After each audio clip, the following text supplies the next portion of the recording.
Hi guys! Ako si Chichi at ito nga yung unang video na in-upload ko dito sa channel ko. Anyways, proceed na tayo sa kwento ko dahil nagugutom na ako at gusto ko na kumain ng liempo na may sausawan na toyo, kalamansi, sibuyas na nabababara ng maraming sili. So ito yung mga beach experience ko. Number 1. Pumunta kami ng mga kaibigan ko noon sa beach. Tapos sila, sobrang excited. Ako, di man masyado. Tapos noon, nakarating na kami sa cottage. Ligo na agad tayo. Wait lang, wala pa tayong sunblock. Mangingitim tayo niyan. Gusto mo ba yan, Nicole? Hala, oo nga. Ayoko nga. Oh, sino may dala sa inyo?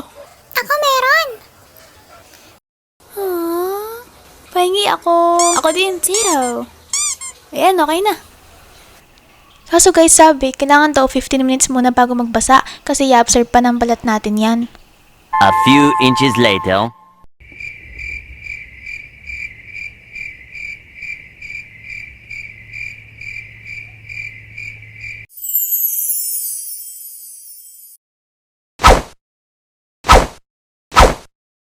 Kaya mo yan.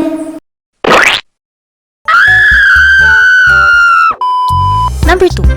Ito yung sobrang namiss ko ang dagat. At bago kami pumunta, siguro mga 1 month before, nanood ako ng maraming reels na nagsaswimming sa malalim. Yung mga tinatakot sa mga sea creatures tulad ng seaweeds, corals, damo, bato at kung ano pa. Para mawala din sana yung takot ko doon. At after ko nga manood, feeling ko kaya ko na. Feeling ko kayang-kaya ko nung mag-dive at sumisid sa malalim na part ng dagat. Kaso, nung andun na kami sa beach, andun pa lang kami sa Pampanga at nasaktong marami pang seaweed sa mababaw ng part ng dagat, hindi na ako nakapunta. Ewan ko pero nandidiri kasi ako sa texture nila pag naapakan ko ng nakapaa. Ang tanging hinahanap ko lang ay yung malinis na parte talaga kung saan mag-enjoy ako mag-swimming.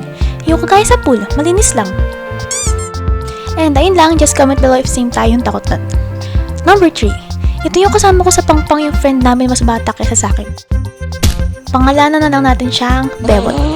So kami ni Bebot, naisipan namin maghukay ng malalim sa buong hanginan. Tapos nung nakahukay na kami ng medyo malalim, basta yung kasya na kaming dalawa. Iumupo na kami sa loob. At yung mga naipon namin buhangin sa tabi ay ibinalik namin para kunwari nakalibing kami. Tapos sobrang saya namin, tuwanan kami. Tapos lumapit yung kapatid ko at nakita kami. So tuwang-tuwa din siya. Hanggang sa... Hala ate, may crab!